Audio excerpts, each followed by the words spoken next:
Hi, Karen. Hey, Alana. Oh, got more people come in. Hello, Joy.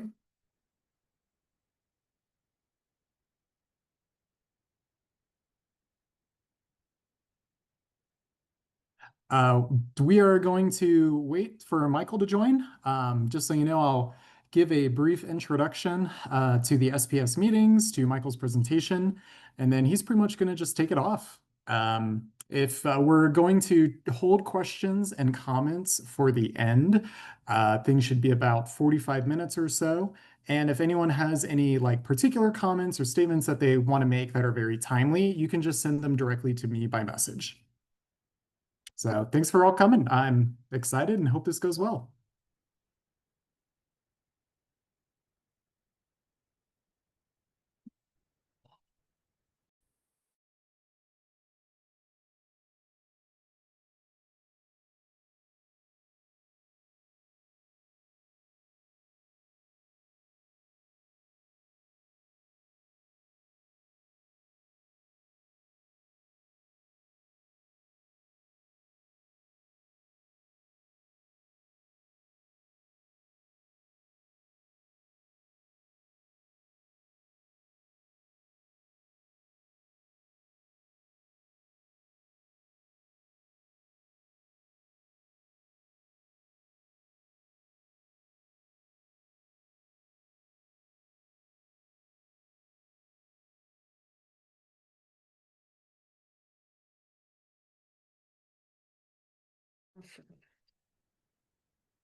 I think they're still getting it set up.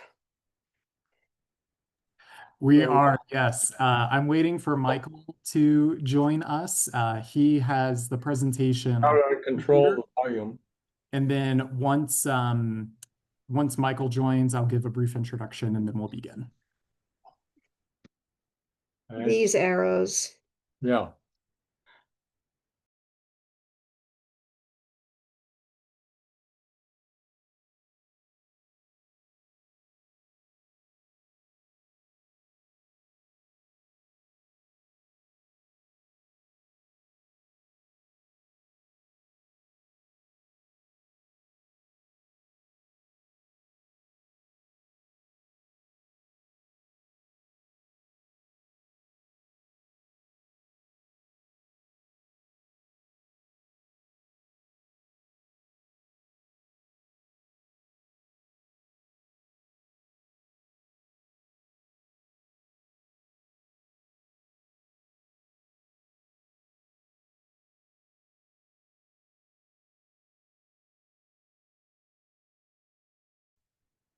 Howdy. Hey, Michael, how's it going? Hey.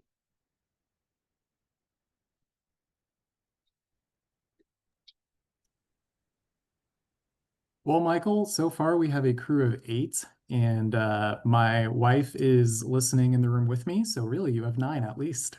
Do it 5 to 10. I was expecting that. Yeah. I predicted that. I figured we would wait a couple more minutes after, or a couple minutes after eight. I will give a introduction to this series of presentations, introduce you, and then you are welcome to go ahead and take over. Sounds good.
Oh, seems to be a few more. Let's see, 1, 2, 3, 4, 5, 6.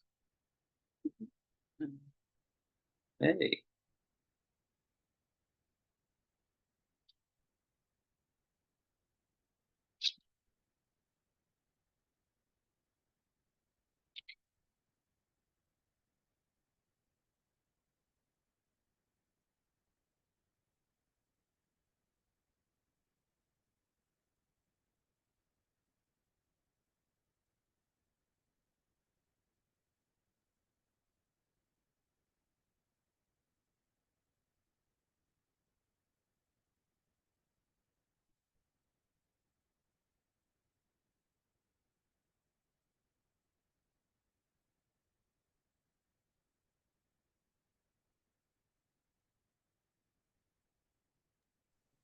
All right, welcome everyone. We've got about 15 people currently joined. I'm just going to wait 2 more minutes for any latecomers to come over. And then, like I said, I will introduce Michael, talk a little bit about our SPS quarterly presentations, of which this is the first, and then we'll go ahead and start. Great.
Okay, by my computer's clock, it is currently 7:02 p.m. Pacific time. So welcome everyone. My name is Dylan Kilby. I am the Outreach Chair, a part of the Sierra Peak section.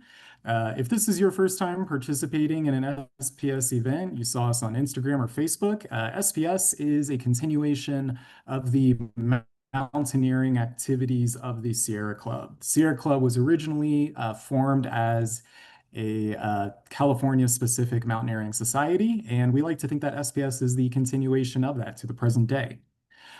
We are starting a series of quarterly presentations, of which this is the first, that are going to discuss various topics of mountaineering as well as provide stories, insights, novel events, etc., from some of our members. The first one that we're having is by none other than the current SPS chair. This is Michael, who will be giving a presentation on climbing Manaslu, as well as information on some of his treks and the experiences he had with partners. I'm going to ask that if you have any questions to please hold them until the end. We will have a Q&A after Michael finishes his presentation. I believe it's going to take roughly 45 minutes or so, if we recall correctly. This presentation is currently being recorded. Our plan is to record Michael's presentation itself and then some of the Q&A after, and upload that to the SPS YouTube channel. If you have any questions or concerns about that, you are more than welcome to reach out to me directly. If you have to go at some point, but you have a question that you would like Michael to answer, you are more than welcome to send that directly to me and I can ask it on your behalf. So with that out of the way, thanks so much for coming out this evening virtually. Really excited to have you here, and I will pass it on to Michael to begin. Thanks very much, everyone. Dylan, thank you. What a great introduction. And thanks for setting this up over the social medias. And I hope this is the start of a lot of future presentations and ideas and interesting things that we may not experience in our own lives. So I hope to kick this off in style. All right, I'm going to share my screen and I'm going to get right to it. Oh, I'm going to have you turn that on for me if that's all right. I can send the request here. Yep, oh. I just allowed you to start sharing, so it should work for you now. Great, thank you. All right, let's open this guy up. Let's turn this on. Okay, is everybody able to see that? Okay. Cool. All right, so this is sort of a time lapse of the peak. That's the East Pinnacle. So you don't actually see the summit, but this is shot from base camp. And let's get going. So Manaslu is the 8th highest mountain in the world, a little over 26,000 feet or so. And it's sort of become more popular because the Chinese had closed sort of the typical first 8,000 meter peaks for first timers. So like Cho'oyu, Shishapangma have been closed off, especially during the pandemic. This was 2021, so it was right after the Tibet was definitely closed. So the autumn expeditions sort of transitioned to Manaslu, and it has sort of a reputation, and not a good one, in the fact that I think in 2012 it killed like 12 climbers in a huge avalanche, and it has and we all know about Hillary Nelson, who died on the summit just a couple years ago, or in 22, I believe. So a few years ago now. So but it's notorious, but it also is not technically difficult, I would say, and as you'll find out shortly. And so the way I approached this climb was we were going to start this trek and sort of loop around to base camp and sort of take our time acclimating and just see some of sort of a circuit around the mountain that nobody really gets to see that much. And so here we are, as you can see. Expeditions just require a lot of things and stuff, and you're up there for a month plus. So there's a lot involved, and you can start to tell this is just the drive to get to the dirt road where we can start hiking.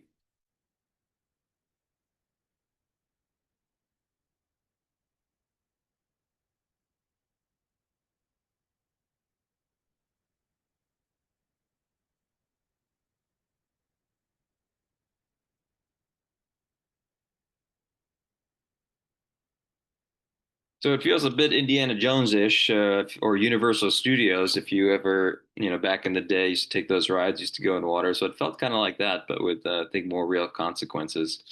So this is typical of this particular river, to have villages sort of nestled right next to it as we're starting our drive. And this is just some of the scenery along the way, along the road. And the roads are dirt, and you need really rough vehicles, four-wheel drive vehicles, to maneuver all this stuff. But even then, there are landslides happening all the time in this sort of jungly area. And you'll see this next video. We had to essentially stop here and start our walk.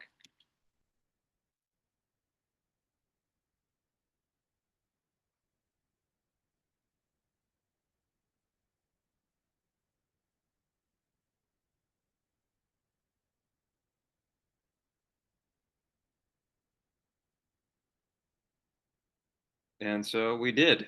And the Manaslu region, especially in the lowlands, it's a rainforest. So rain is one of the things that we have to sort of protect ourselves from. It's not just snow, and we can just walk through it. So we brought these umbrellas all the way to base camp, just because rain was such a big part of it in the lower down. And along this trek, I think it took maybe like 4 days to get sort of to the main village before we went up to base camp. And you'd pass through these just little hamlets in the middle of absolutely nowhere, where monks were living. And I think on our second or third day, we finally start to see the high mountains. The clouds started to clear a bit. You can see how many, I guess, donkeys, they're not even mules, are needed to carry and transport things. Um, a lot of the main 8,000ers these days are done by helicopter now, but in regions that are not quite developed yet for that, you have still animals being used. And this is a small village called Bintang. And here we are starting to see a little bit more of the high peaks. I mean, we're pretty high up here. I can't quite remember the altitude, but I would say probably like 11 or 12,000 feet is where this village is at. And you just look up to these giants up in the sky, and you're just it's kind of mind-boggling to see actually.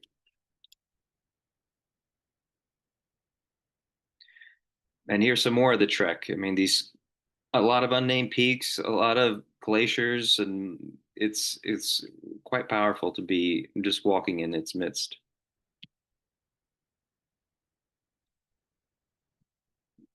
Here's just more of a view. Now we're starting to see the actual peak. So this is, I'm not going to ruin it because I think I wrote it in the put it in the slides. There's Manaslu. Um, that point is the actual summit. The East Pinnacle, which you'll see a lot of, what we can see from base camp, is on that left side, and then you can kind of see where Camp 4 is situated at 24,000 feet. So this is day 2 or 3 for us, and we're starting to see, where we're going to be in a month. And we're still on this trek, glaciers, moraines. It's actually quite beautiful, and there's nobody out there. It's not sort of the circus that is Everest Base Camp trekking now. There are really very little amenities, and which kind of makes it more interesting. And yeah,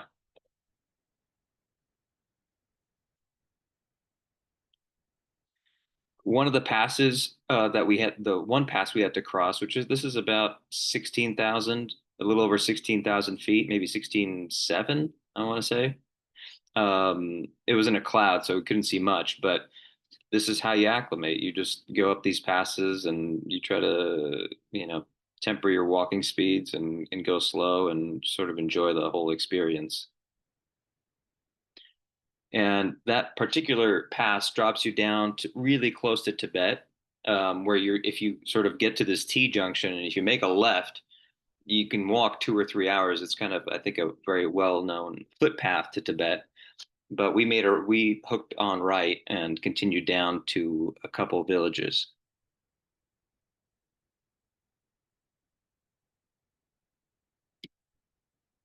This is Samagon. This is sort of the base of before you start to climb up to base camp, and you can see the animals starting to haul things up.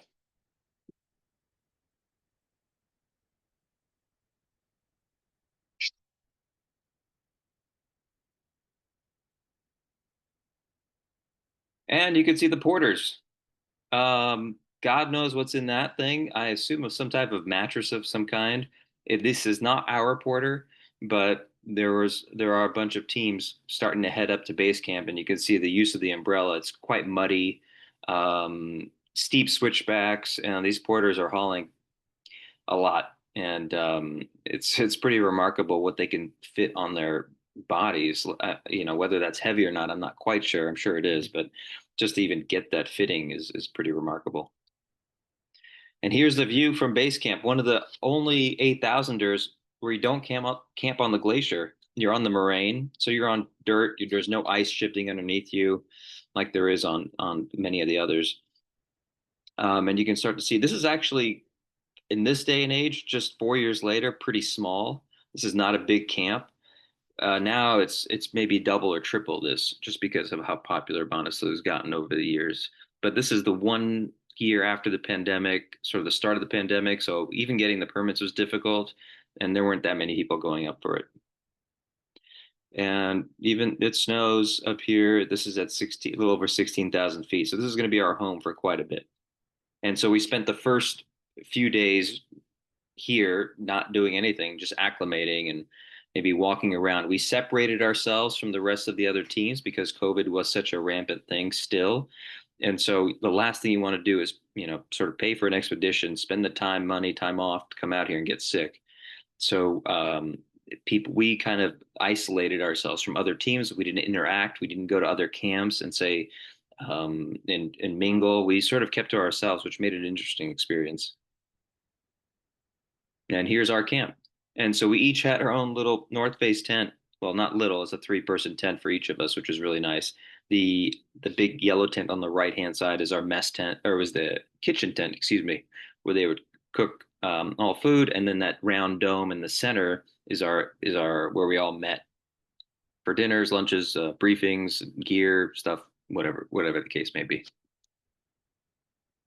And there's the peak. Now that's the east pinnacle, as I showed you in the previous picture.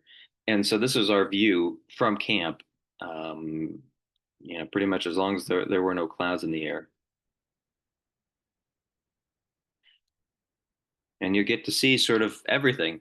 Minus Camp 4 is sort of hidden behind that ridge, but you can see roughly where Camp 1 is, where Camp 2 is, 3, 4, the East Pinnacle. The actual summit is behind the East Pinnacle, but this sort of gives you a layout of it.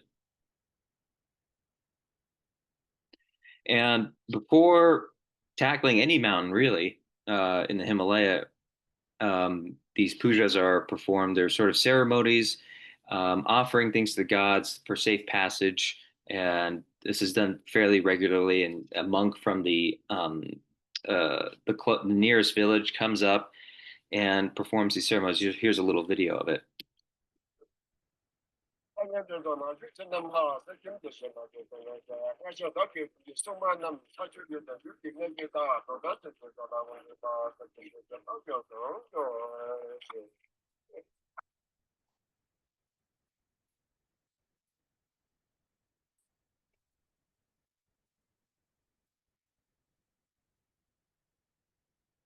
So it's a pretty serious thing. These are, as much as we see them on the social media and stuff, these are pretty serious mountains with real consequences. And so they take their ceremony quite seriously. And here is our start to Camp 1. We're doing an acclimation rotation. I think we touched it and then came back, and you can see kind of where it is. So Camp 1 was a little over 18,000 feet. I think it was maybe more than a little. I think it was 18,900. So you start on rock, you go up, and then you get to a point on many peaks, what's called crampon point, where you don your crampons and you start in the snow. Here we have a slight descent before we sort of round a bend, as you'll see here through um, wonderful crevasses and just part of the broken glacier.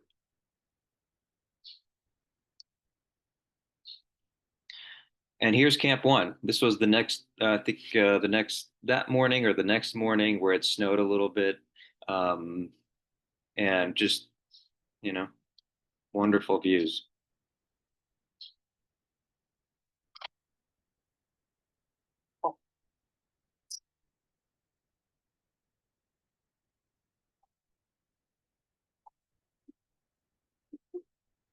And the camp isn't perfectly flat. It's you're trying to do the best you can. You can see all these red flags that are sort of marking where everything was scoped for camp, making sure we're not camped on a crevasse or anything like that. So it wasn't the most comfortable camp, I would say. And I remember my first night just having, this is my first night ever at sleeping at near 19,000 feet.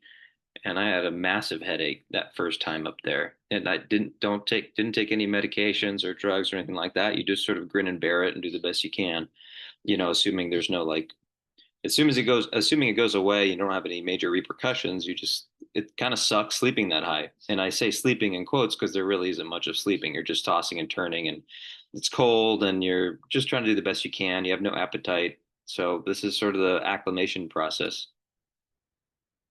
And here is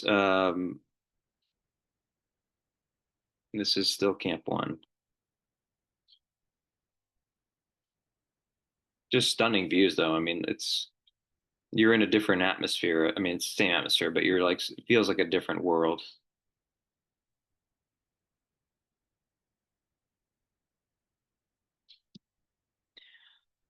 And now we're descending back to camp. So we bring supplies up, our sleeping bags, our higher up sleeping bags, we leave them there and we start heading back down. But this is sort of what you can expect. We're roped up here.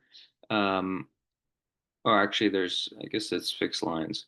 So the fixed lines exist to allow the porters to go up and down, the teams to go up and down without having to be roped up, and sort of minimizing potential danger, and not needing other partners to be able to travel in this terrain. So now we're moving. That was Camp One down there, as you can see in those yellow tents, and you're looking into Tibet over here. So we're looking north into Tibet, but we're heading towards Camp Two. And as you'll see here in this video, it's not just roses up there.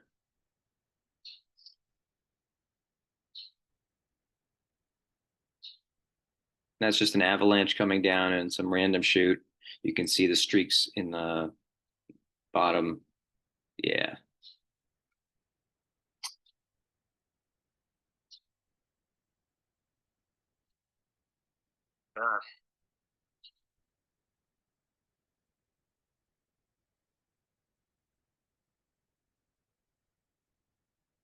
So I think in 2012, when all those climbers died, they originally had camp in a pretty precarious area, and I think an avalanche swept through there. So they have moved camp since to knowing where the sort of the danger objective hazards are. And here is going through sort of a smaller ice fall to Camp Two. Um, it's steep climbing, I would say, and you can see the shearing of the seracs off the rock, and so you sort of have an avalanche transceiver on you, not necessarily to find you alive, but to find your body should something happen. And so through this section, which is long, you're not going fast through these areas. Now we're moving up to over 20,000 feet, so it's a pretty slow glacial pace, no pun intended. And yeah, you're just trying to kind of get through it efficiently as you can.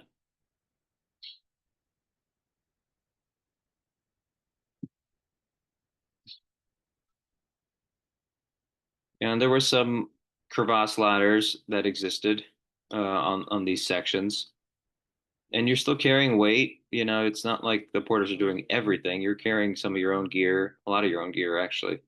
And anyway, and this, I don't know how steep that looks to you, but it's fairly steep. It's boot packed in, but you're moving at pretty high altitudes.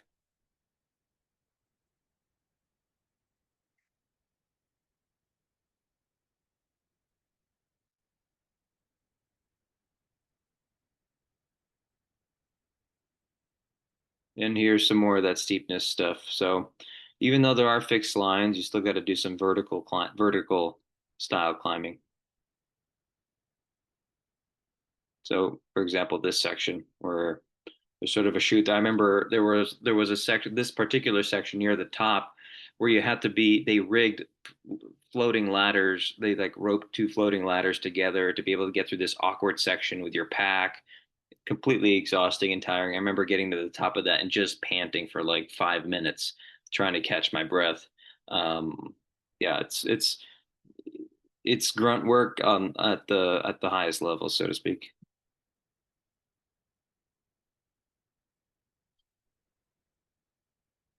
And there is a rope fixing team that was going up, and we would catch them, and then they would sort of create. They would fix the ropes a little bit, and so we would just kind of follow them. They would stop. They fix the ropes. We'd continue on. So sort of a little cat and mouse type of game. And this is Camp Two, near 21,000 feet. Definitely better than Camp One. A bit flatter, and just you're higher up, so it's the views are better and you feel like you're getting somewhere on the mountain. We are in Camp 2, 20,800 and something feet. Tough day. Took us about 5 hours to get here. And some pretty awesome views. That in the far background is Tibet.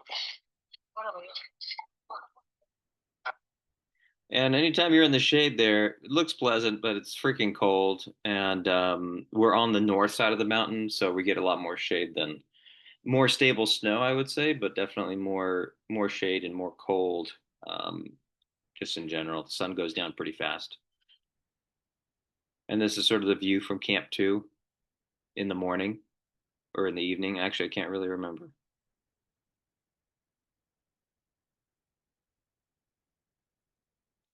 And now we're going to Camp Three, um, and we just touched. I think only one of us or two of us actually touched Camp Three, and sort of spent some time up there before we came back down. It's sort of an interesting game to play, to be able to figure out to maximize your ability to acclimate while not deteriorating so bad and exhausting yourself.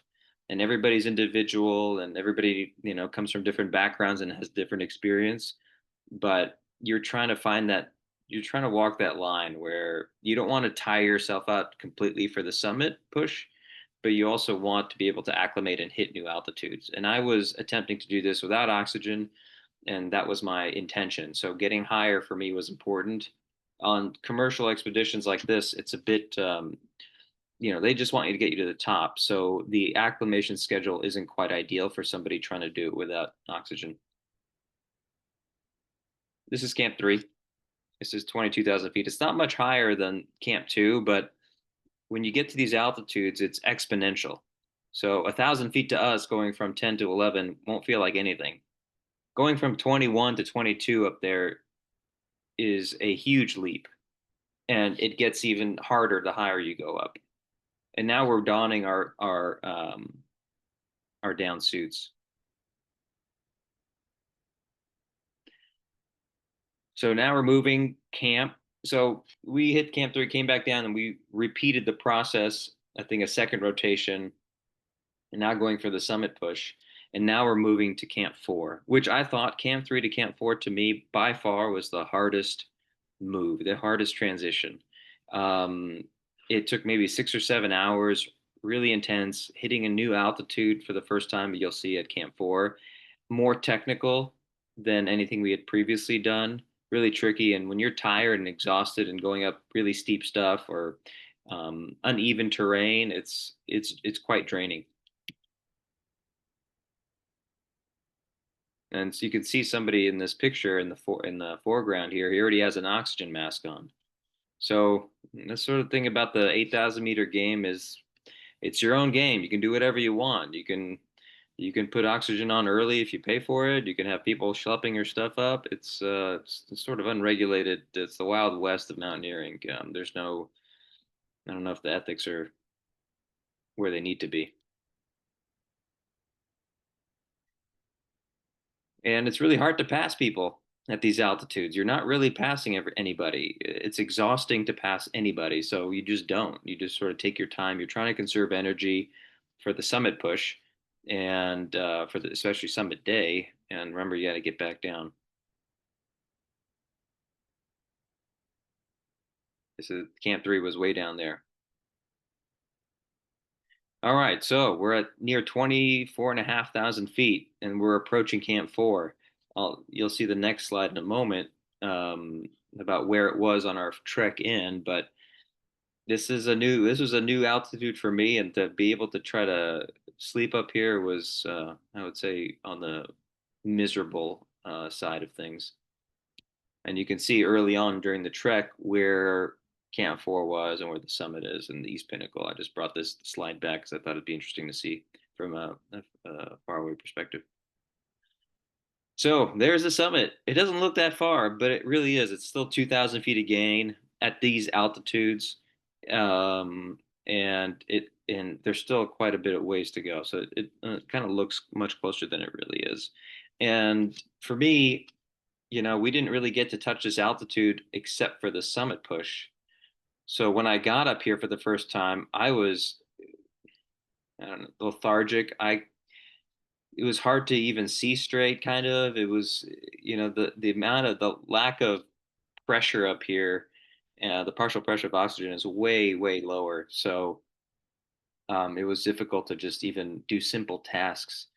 And I still wanted to do without oxygen. And I think in an ideal world, you touch up here and then you go back down all the way to base camp, recover from this, because this is higher than a lot of peaks in the world, and then come back up, feel better, and then go for the summit without it. But in our case, it wasn't like that. That would take more time and more energy and more effort. So our first time up here, we would have to sleep up here, and the next day we'd have to even go higher. So it wasn't ideal. And my experience was, I was trying to quote unquote sleep at night. My breath rate would not be fast enough for the demands of getting rid of the CO2 that's building in my system and getting the oxygen in. So I would wake up gasping for air at that evening at Camp 4, and it was near, like, I just couldn't. I felt like crap. Definitely not sleeping well. My friend Jordan, who was my tent mate, slept with oxygen, and he slept fine, like relatively fine, and had energy in the morning. I remember getting up out of the tent, still sort of stubborn that I was going to try it without oxygen for the summit, that I couldn't even buckle my chest strap together, my crampons. I couldn't like muster the bandwidth, the brain bandwidth to put it together. I was just fumbling. My fingers were just slow. The connection from the brain to your extremities is practically nil. So I kind of knew, like, this may not work out that great for me. So I started the climb without oxygen.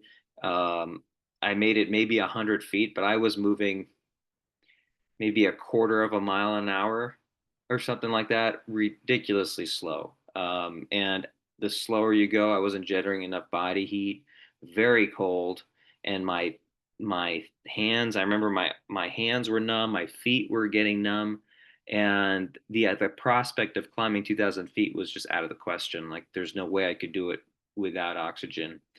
And I remember just wanting to just sit down in the snow and sleep. That's all I wanted to do. So, and I was like, well, I guess I'm not going to make the summit, but I did make, because I put a lot of effort in and there was a lot invested into it, I did strap on the oxygen, and you'd be amazed on the benefits of that. All of a sudden, within seconds, I was lucid. The idea of the summit suddenly became possible for me. It felt like somebody was pouring warm water down my limbs. My limbs came back to life easily, and my legs and in my hands. I was alert. Like, it truly is cheating in a lot of ways, and it kind of took the air out of it for me. Sort of the joy of getting up there with it was not. It was not a not necessarily proud of that. It didn't give me the joy, but I put it on anyway just to get up to the top. And this is the start. You're starting at 2 a.m. or whatever it is. We're in a cloud, and this is we're just going up here.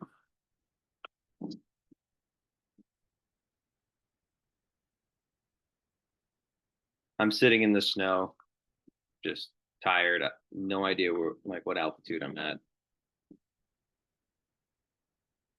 And you can hear the hissing of the oxygen. And now we're getting to the summit, and the sun's rising, but we're still kind of in a cloud. And this is the point where one of our teammates, Brent, he was attempting it without oxygen as well, and he was doing really well. He was moving really well, just really surprised because he was always in the back, and you know, a little bit out of shape, I thought, and just moving quite slow. He was always hours behind us, but on summit day, he was without oxygen. He was crushing it. Now he wasn't ahead of me with it, with me having oxygen, but he was just moving really well.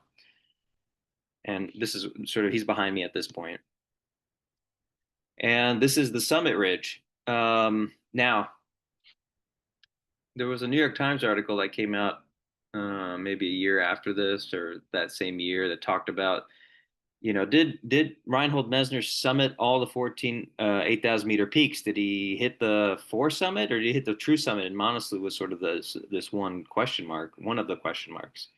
And for years since Manaslu was climbed, it was to the four summit, the traverse from this cornice of snow that's a little bit higher, maybe 10 meters away, consider the true summit is incredibly dangerous to go across, and all mountaineers just didn't do that, and they just went to this sort of four summit, as you'll see here in a moment.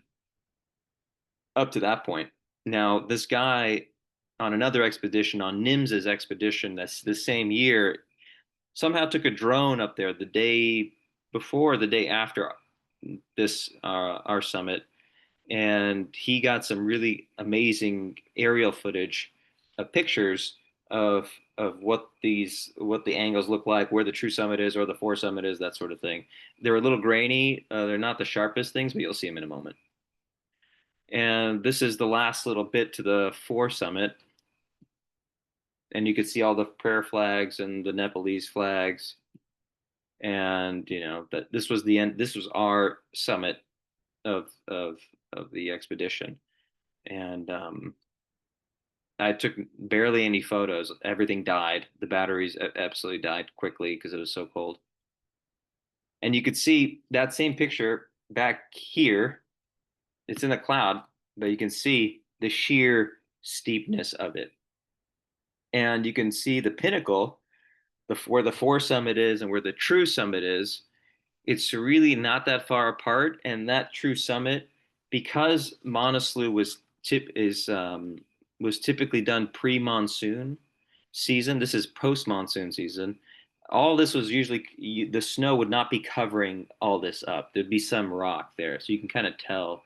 You can actually feel something underground. That true summit is essentially pure snow, and there's no like hard rock underneath it. Um, and you can see the difference between the four summit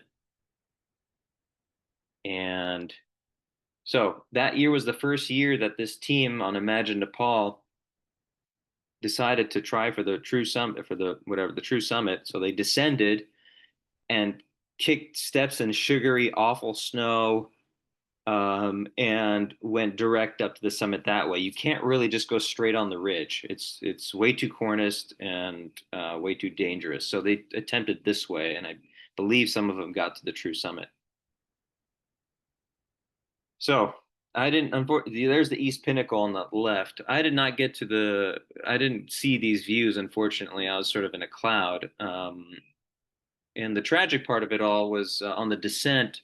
Uh, I did not initially see Brent, who was not that far behind me, until I got to the lower slopes, and they were littering somebody down on the snow, and I was like, I thought I knew it was Brent because his guide Tendi was with him, and I was like, oh, he must have just gotten into trouble without the oxygen. Like he must have just gotten to a thing, and he can't move very much. So I was like, did he get sick? I was just staying next to him, and then Tendi tells me that he died on his way up, and it was a shock to me. it was a shock to all of us when I went back to camp and reiterated to my friend Jordan, and quite tragic. And he's 37, I think. And from the story, from my understanding, he was sitting on his pack maybe 200 meters before the summit, and the sun was out, and I think the clouds are starting to part a little bit. And he sat on his back, pulled out a snack, and took a drink. And he said to Tendy, like, "I'm really glad to be here." And he just keeled over.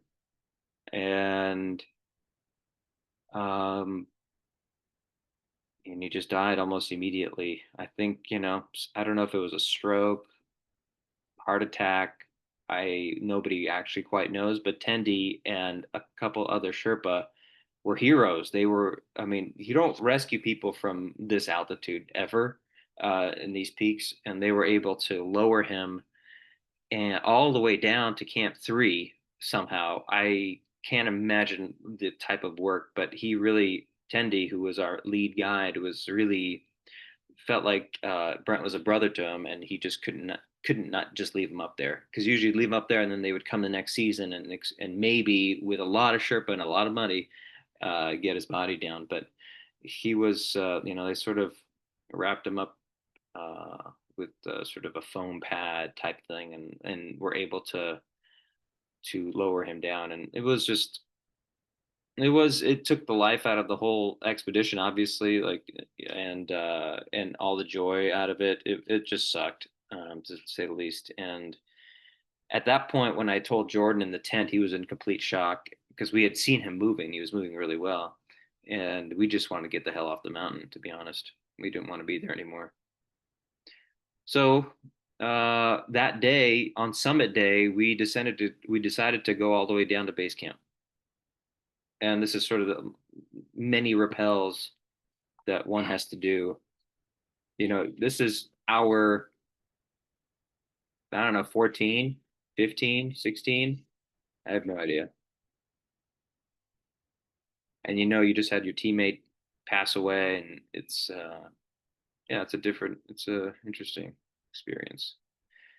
And there were four of us that started. One left early, like he couldn't even make it to Camp 1, so he decided to bail on that one. And then, of course, the tragedy of Brent and Jordan, Tendi, and I here back at base camp. Happy to be at base camp, honestly, just packing and looking forward to getting the hell out of there. And that's Brent, um, on the left.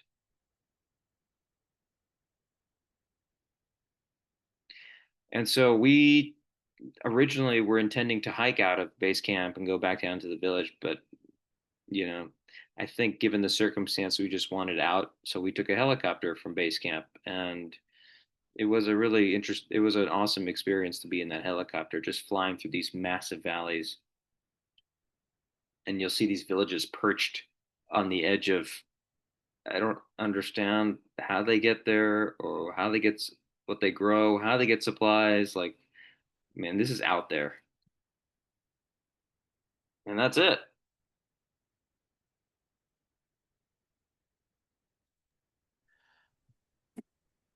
Thank you so much, Michael, for presenting. Fascinating stories, fascinating photos.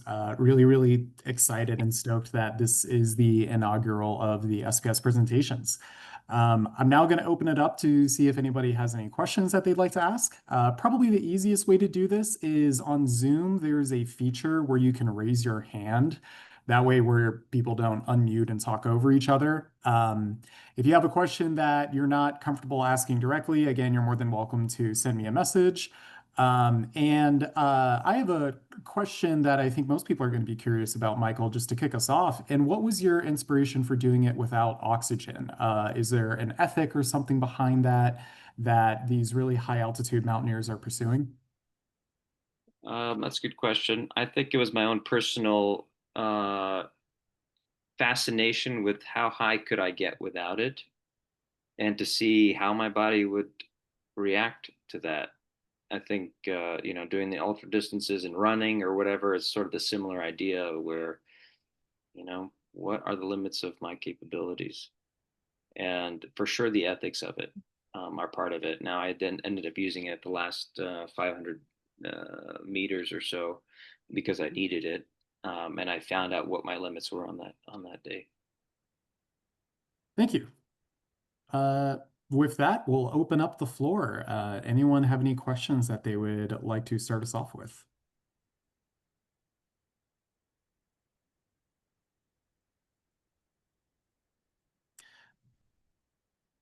While people are thinking, I guess I'll ask another one. Michael, would you ever go again to another 8,000-meter peak? I have gone to another one. I attempted Oh, Everest okay. 2 years ago. Uh, Maybe that's for another time, though.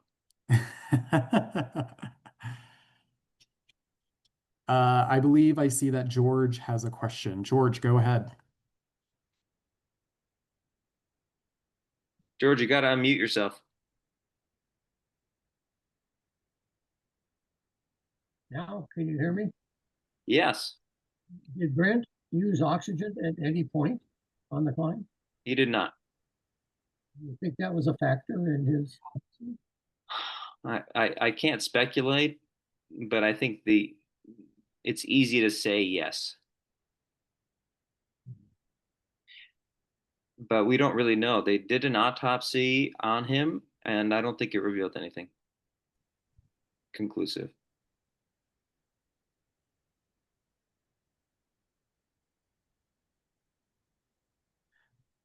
Anyone else have questions?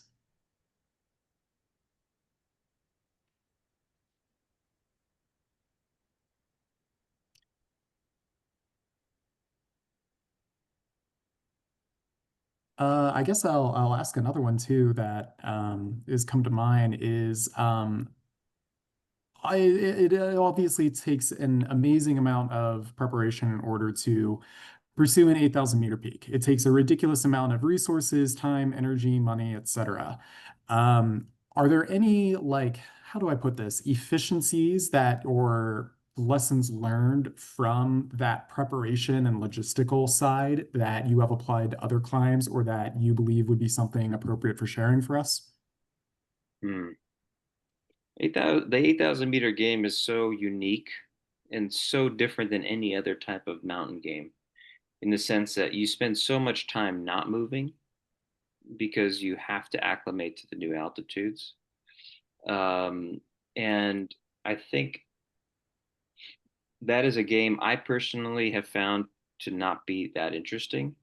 Hmm. Uh, and I actually didn't like it uh, after that experience. I'm like, this isn't really something I'm interested in, and just sitting around camp for days on end and trying to acclimate. Now, what efficiencies? No, it's the opposite of efficient, I would say, is doing these types of peaks. They're the complete opposite. It takes so much time and luck and not getting sick and all these factors that come into play. And I think that was one of my interests in it. Like, there's so many variables out of your control. But no, it's not efficient at all. It's just slow, and and there's a lot of luck involved. Thank you. Question from Sandy. How cold was it? What was the differential from night to daytime temperatures? Hmm. Daytime temperatures at base camp, you can walk outside with a t-shirt or with no t-shirt on, like as I did on a couple of the warmer days. Higher up, it's just kind of like the altitude. It gets exponentially colder as you get higher, to the point where I'm trying to think of how cold it got. Like, it was hard to, when you have so many layers on and you're focused on sort of self-preservation, you don't think about the variables that would be fun to, these objective variables that are fun to record and to be like, hey, this was this cold. You're just trying to survive up there. And you know it's freaking cold. I can't say, but all I know is that my limbs were absolutely numb without that amount of oxygen higher up. So I don't know, cold, just cold. I don't know. It's not Antarctic by any stretch of the imagination, or like it's not minus 30 or 40. But when the winds pick up, you only go in good weather. Also, like, we're not going up there when we know it's going to be shitty. Pardon my French. Sorry, but you time your thing. But yeah, it wasn't terribly cold. I have a friend who's a sled dog musher. He's done the Iditarod, I think, 4 or 5 times in Alaska. And I once asked him what the difference is between -20 and -40. And he said, you just get cold faster. Like he can't tell you what the difference is. He's just Right. faster. Totally. Yeah. I had several questions that are coming up. First, Michael Gapuz was first, and I see he raised his hand. So Michael, go ahead. Yeah, thanks for giving this talk. I guess you kind of alluded it to a little bit earlier, but like, what about an 8,000 meter peak makes all the effort, all the time sitting in base camp or at like various camps, just like what and all the like financial costs? What makes an 8,000 meter worth all of that to you, or and is it worth it to you? I don't think it is. Hmm. Yeah. And that's what I learned on this trip. I had never done anything. I had climbed Denali unguided and some other higher peaks, but this is these are the highest mountains in the world. And what I discovered, at least for myself, was the sort of the commercial style of it, and the amount of time and it takes just is not suited for me. So um, we can you can I can go into why I attempted Everest later on, but that's a whole different can of worms. But I just was surprised how I didn't really care for it that much, at least that particular style. I think maybe just being independent above base camp would be more my preference, and then being able to have my own rotations and not be with a group of people I didn't really know. So I would say it's not really that worth it. Sandy has a question about how many miles from one camp to the next. We always hear about elevation change, but not distance.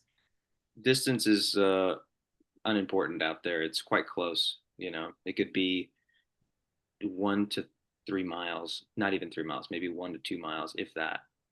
But the amount of vertical gain and the lack of oxygen are what matters out there. And so it's not far.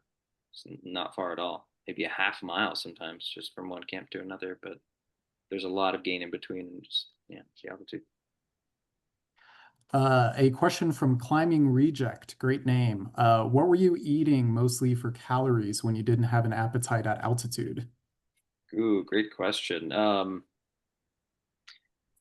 That's the thing I probably screwed up on quite a bit. First of all, the higher you go, the ability for your body to process solid foods is pretty much non-existent.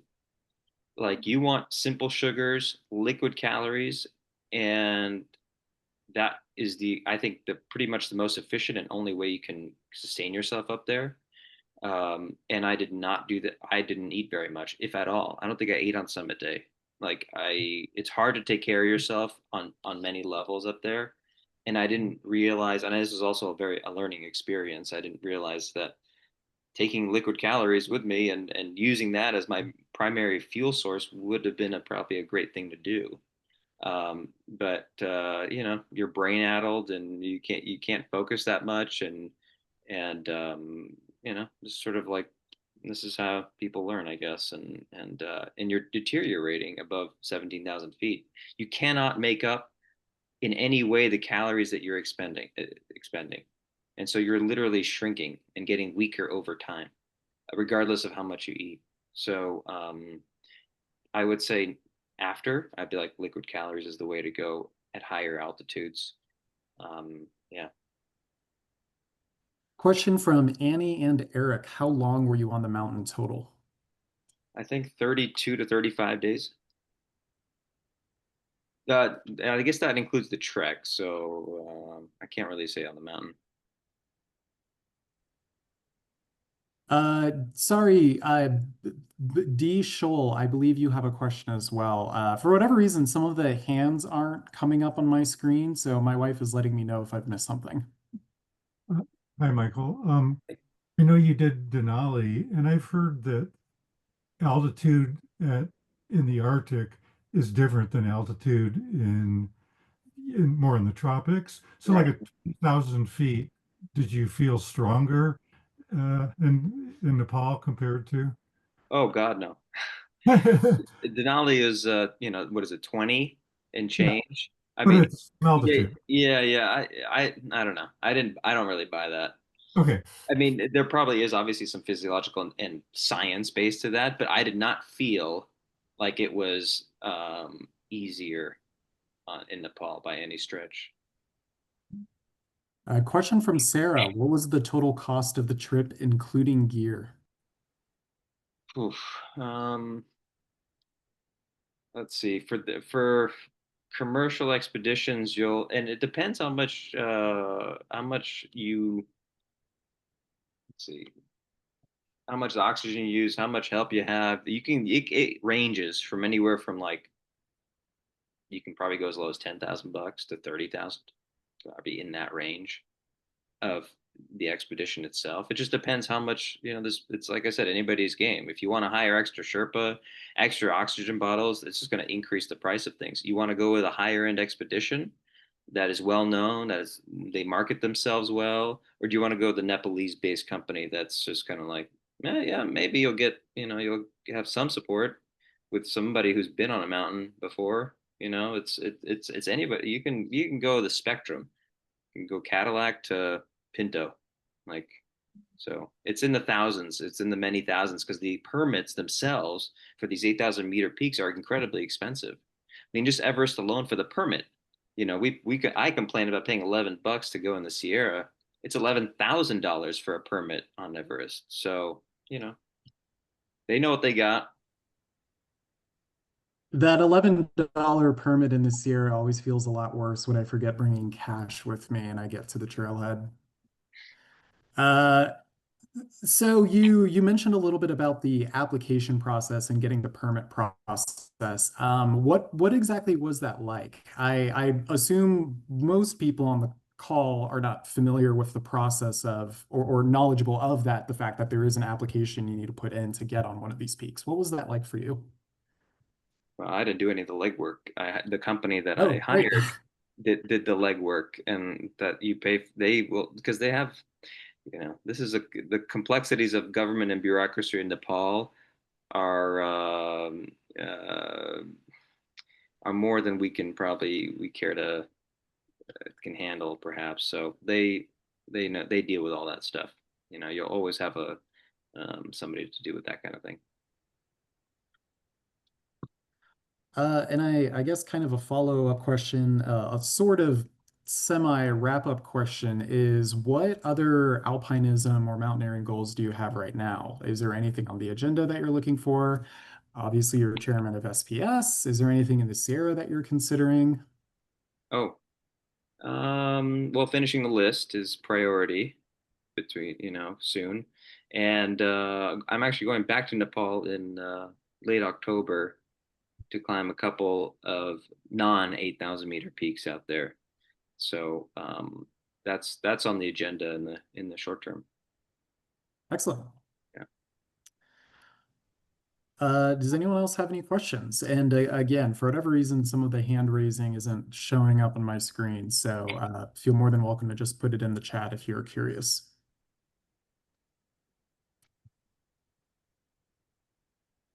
And give just a minute.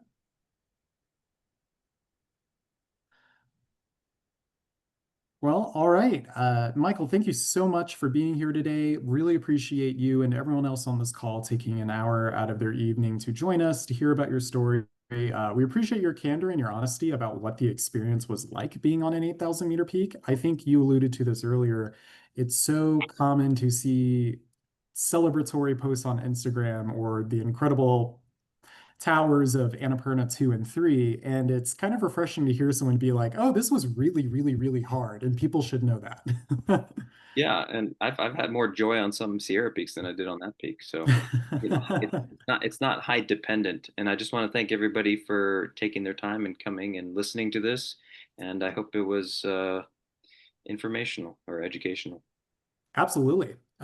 Just for to repeat myself on this call, this has been a our inaugural of the quarterly presentations for the Sierra Peaks section as a part of the Sierra Club based out of the Los Angeles chapter of the Sierra Club.